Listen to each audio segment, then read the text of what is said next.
Hello मेरे प्यारे बच्चों, कैसे हैं आप सब। उम्मीद करते हैं बहुत ही अच्छे होंगे।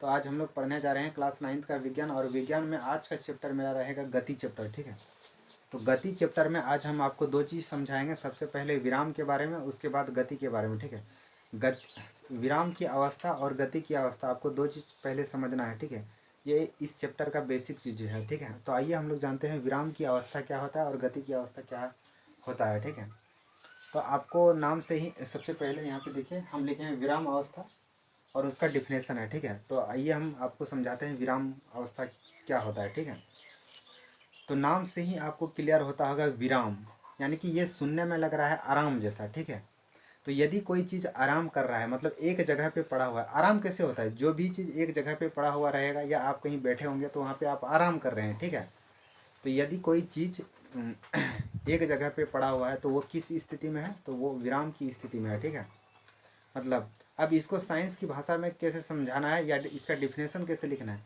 यदि किसी वस्तु की स्थिति समय के साथ नहीं बदल रही है तो वस्तु की ऐसी स्थिति को क्या कहा जाता है? विराम की स्थिति।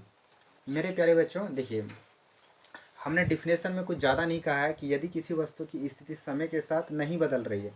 देखिए, समय बढ़ रहा है और वस्तु जहाँ पे पड़ा हुआ है एक ही जगह पे पड़ा हुआ है। ठीक है, उसका स्थिति नहीं बदल रहा है। स्थिति मतलब वो पोजीशन चेंज नहीं कर रहा है, मतलब वो स्थान नहीं बदल रहा है, जगह नहीं बदल रहा है। तो वस्तु की ऐसी स्थिति को क्या कहा जाता है? विराम की स्थिति।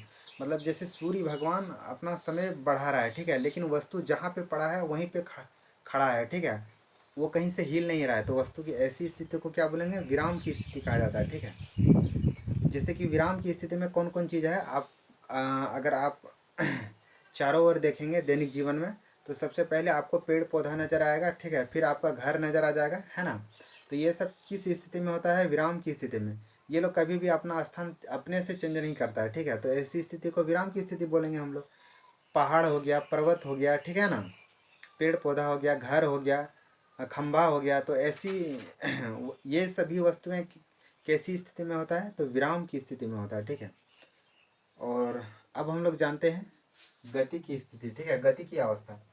यदि किसी वस्तु का स्थिति या यदि किसी वस्तु की स्थिति समय के साथ चेंज हो रहा है, मतलब बदल रहा है, ठीक है, तो वस्तु की ऐसी स्थिति को गति की स्थिति कहा जाता है। जैसे कि उड़ता हुआ जहाज हो गया, ठीक है, चलती हुई गाड़ी या चलती हुई ट्रेन। ठीक है, ये सब क्या होता है? समय के साथ अपना स्थान बदलते रहता है। ठीक है, एक जगह से दूसरे जगह जा रहा है। ठीक है, तो यदि कोई वस्तु एक जगह से दूसरे जगह चल रही है, मतलब एक जगह से दूसरे जगह स्थान बदल रही है, तो ऐसी स्थिति को क्या बोलेंगे हम लोग? गति की स्थिति। ठीक है, तो उम्मीद करते हैं आपको यहाँ तक समझ में आ गया होगा। अब गति की स्थिति अवस्था का एग्जाम्पल क्या हो जाएगा? जैसे कि उड़ता हुआ हवाई जहाज हो गया, है ना, उड़ता हुआ पक्षी हो गया।